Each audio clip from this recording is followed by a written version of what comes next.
السلام عليكم ورحمة الله تعالى وبركاته وتحريه سوماليدا وين قيبتي صدحي لباتناد وحنا إنه مقال كنا إن شاء الله كو إيجينا حسبي SYL أما سومالي يوث ليج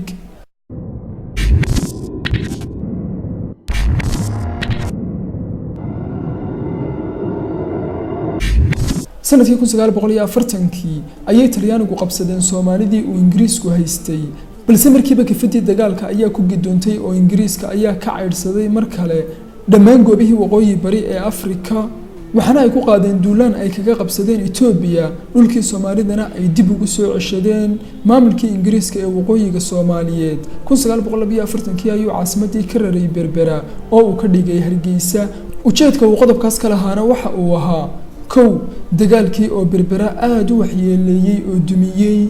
laba qabsashadii Ingiriiska ee Soomaalida koonfureed oo uu ku hantay dhowr dekedood oo waaweyn sida Kismaayo, Muqdisho iyo Marka taasoo keensatay kaalintii Berberi inay hoos u dhacdo saddex Hargeysa oo sahleysay inuu dhulka gudaha ee xeebta ka durugsan maamulo sida Hawd iyo Ogaadeen iyo deegaanada la deriska jidka tareenka ee Djibouti iyo Addis Ababa isku xidha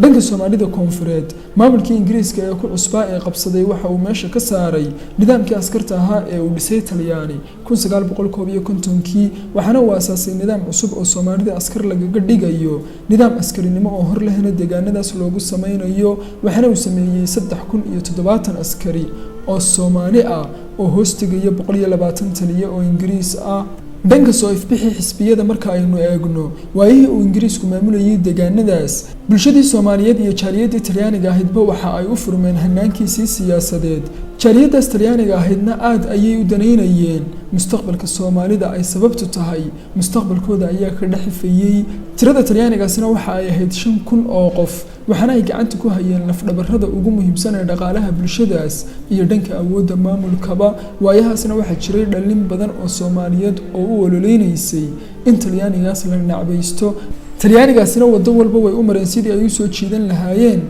fikradooda iyo aragtiyahooda dimuqraadiyadda iyo kristaanimada ah dadaaladoodaasna waxa ka dhashay kow xisbiga The Somali Conference waxaana hogaaminayay nin wax ku daabici jiray aalad wax lagu qoro oo la shaqayn jiray garyaqaanka Talyaaniga bandhiga xisbigaasi uu ka duulayayna waxa uu ka koobnaa 23 qodob oo ay ugu muhiimsanaayeen in ay soo afmeeranto maamulista Ingiriiska ee deegaanadaasi ayna ku bedeshaan in Talyaanigu muddo 30 sanadood oo dambe ah oo ilaalo ay u ansixisay qaramada midoobay ku sii hayo Soomaalida koonfureed ismaamul u gaar ah inay lahaadaan waxbarasho calmaaniyadeysan oo jidkii Talyaaniga raacaysa si dusha uga eeg aqoon Soomaaliyeed oo Islaami ah iyo xornimada ururada warbaahinta iyo fikradaha laga yaabaa calmaaniyadnimada xisbigaas iyo ka fogaanshaha uu ka dheeraa matalaada aqoontii Soomaaliyeed ee taariikhiga ahayd inay bulshada u cadayd kumana uu guuleysan xisbigaasi taageero bulsheed oo uu kaga mid noqonayo xisbiyada wadaniga ah ama talagalka ka ah arrimaha dalka laba Somali Youth Club ama naadiga dhalinta Soomaaliyeed oo isagana la dhisay 13 May 1943kii waxaana ka dambeeyay bah dhalin ah oo waxbarasho ku soo qaadatay Suudaan Ingiriiskuna dabada ayuu ka riixayay samaysankiisa oo waxa uu gaashaan uga dhiganayay xisbiga dhalinta Soomaaliyeed ee Talyaanigu uu dhisay taliska xisbigaasina waxa uu ka koobnaa 13 xubnood waxaana hogaaminayay sheekh fiqiyahan ahaa oo reer Muqdisho ahaa oo la oran jiray Cabdulqaadir Sheekh Idriis xubnaha ugu mudan oo ku jirayna waxa ka mid ahaa Xaaji Cismaan Sharmaarke iyo Xaaji Maxamed Xuseen isla xisbigaas ayuuna markii dambe ka soo baxay xisbigii la magac baxay xisbiga midnimada dhalinta Soomaaliyeed saddex xisbiga midnimada dhalinta Soomaaliyeed waxa uu xisbigani ku guuleystay inuu soo xiro gashado dhalinta gaar ahaan kuwayowgii ka dhashay qoysaska tilmaaman waxaana uu kasbaday daacadnimada iyo taageerada askartii iyo shaqaalihii gumaysiga u adeegi jiray ee Ingiriiska waxaana xisbigan hadhaysay cadhada uu u qaaday Talyaanigu tirada dadka ka diiwaan gashanina waxa ay gaadhaysay 25,000 oo qof marka loo eego tirakoobkii laga soo saaray sanadkii 1946kii sanadkii 1947kiina waxa uu xisbigaasi ka samaystay xarumo deegaanadii Hawd iyo Ogaadeen iyo sidoo kale Soomaalidii waqooyi ee uu Ingiriisku haystay iyo Soomaalidii Kenya ee uu Ingiriisku haystay inkasta oo xubnaha xisbiga ka tirsan ay badankoodu ahaayeen nasab ahaan dhalinta daarood howlgalka ugu weyn ee xisbigani uu ka duulayayna waxa uu ahaa 3 qodob kow mideynta dhammaanba Soomaalida gaar ahaan qaybta dhalinta ah iyo in ay iska horleexiyaan dhibaatooyinka midnimadaas horjoogsanaya iyaga oo u maraya qaab qaanuun iyo dastuuri ah. laba in la baahiyo aqoontan ugub iyo afka Carbeedba iyada oo dugsiyo loo furayo. saddex in ay la dagaalamaan in af Soomaaliga lagu qoro xarfo ajaanib ah iyada oo haddana dhanka kale loo guntanayo in la meel mariyo horumarinta iyo kaabista afka Soomaaliga loona hawlgelayo sidii loo sameyn lahaa xuruf Soomaali ah oo lagu qoro. dhanka maalgelinta xisbigaas marka aynu eegno waxay hantidu ka soo galeysay samafalka dhanka xubnaha xisbiga ah oo kuwa iyaga shaqeeya waxa uu midkiiba bixinayay 10% ka mid ah mushaharkiisa bilaha ah. sidaas ayuu sanduuqu dhaqaalaha ku ururinayay uguna bixinayay dhinacyada looga baahan yahay ee siyaasadda, aqoonta iyo arrimaha kale ee xisbiga ah. dhanka dhismaha xisbigaas marka aynu jaleecno waxa uu la dhismay ahaa xisbiyada ka dhismay caalamka galbeedka oo uu in yar uun kaga gedisnaa dhammaanba qaab dhismeedyadiisana si madax bannaan ayuu u xulan jiray.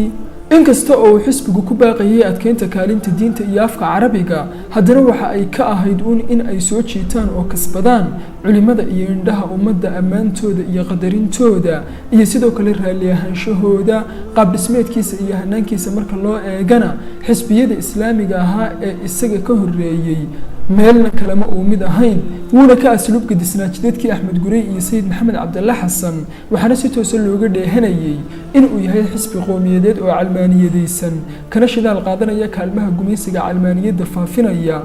xubnaha hoggaanka xisbiga ka ahaana waxba ay ka soo jeedeen oo ahaayeen kuwii waayihii jihaadkii sayidka la dagaalamayay ee gumaysiga u soo raacay. dhanka siyaasadda xisbiga marka aynu eegnana waxa uu aqbalay nidaamkii gumaysiga ahaa isaga oo ka soo qaaday inuu yahay waaqica dhabta ee ummaddu ay tahay inay aqbasho gumaysiga ayuuna soo jeedinihiisii raaci jiray. aragtida hoggaanka xisbigaasina ma ahayn aragti jihaadi ah ama ka hortag iyo iska caabin gumaysi ah. hoggaanka xisbigaasina waxaba uu u tababarnaa in uu dadka ku dhex baahiyo dardaaranadii Ingiriiska iyo Talyaaniga gumaysiyada ah.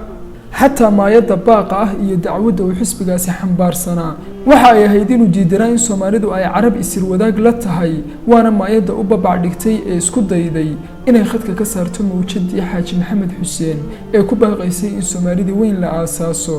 iyada oo laga duulayo carabnimada iyo diinta. arrimaha xisbigaas haddii aynu soo koobnana kow waxa saameeyay dhaqdhaqaaqyadii siyaasadeed ee reer galbeedka sida faashistihii waxaana si toos ah looga dheehanayay dharkooda oo waxa ay dareys ka dhigteen surwaal iyo shaadh cad oo garbaha ku leh lakabo ka sarreeya oo ay ku xardhan tahay SYL waxaana ay qodobkaas kaga daydeen dhaqdhaqaaqii dhalintii faashistaha ahayd ee xidhan jirtay shaadharka buluugga ah.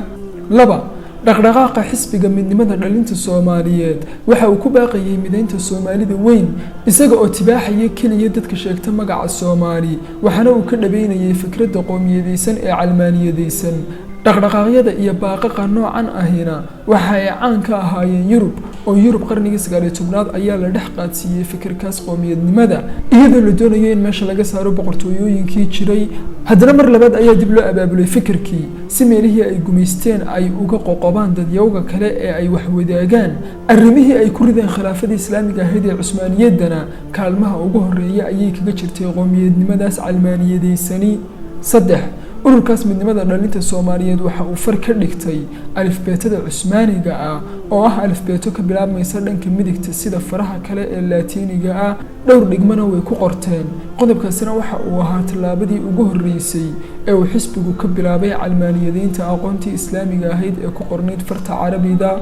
afar waxa uu xisbigaas SYL dadka ku beeray boholiyow ah in ay la midoobaan walaalahooda Soomaaliyeed iyaga oo dadka dhaadsiinaya in herer ogaadeen Djibouti iyo waqooyiga Kenyaba ay dad Soomaali ah ku dhaqan yihiin. ilaa hadda oo ah 1990kiina weli diiladaasi way taagan tahay oo ma ay laqan Soomaalidaasi. dhaqdhaqaaqyo badan oo Soomaaliyeedna way ka shidaal qaateen fikraddaas oo Soomaalidii islaawi lahayd ayaa is xasuusatay dadaalo door ahna waa loo galay hanashada dhulkaas. shan waxa uu ku guuleystay xisbiga mideynta dhalinta Soomaaliyeed 1958kii inuu soo saaro wargeys toddobaadle ah 3,000 oo minguurinoodna waa la baahin jiray afka Carabigana way ku soo bixi jirtay. waxaana ka howlgalayay wargeyskaas kooxa aaminsan carabnimada Soomaalida iyo islaamnimadooda waxaana wargeyskaasi dadka xog digniin waano qaadasho iyo waayo aragnimo ku siinayay xogaha daaran caalamka islaamka iyo xaalka uu waayahaas ku jiray. waxa ay dadka dhaadsiin jirtay xaalka dhabta ee ka jira dhulka Soomaaliyeed ee uu gumaysigu ku fadhiyo iyo nolosha dhabta ee ka jirta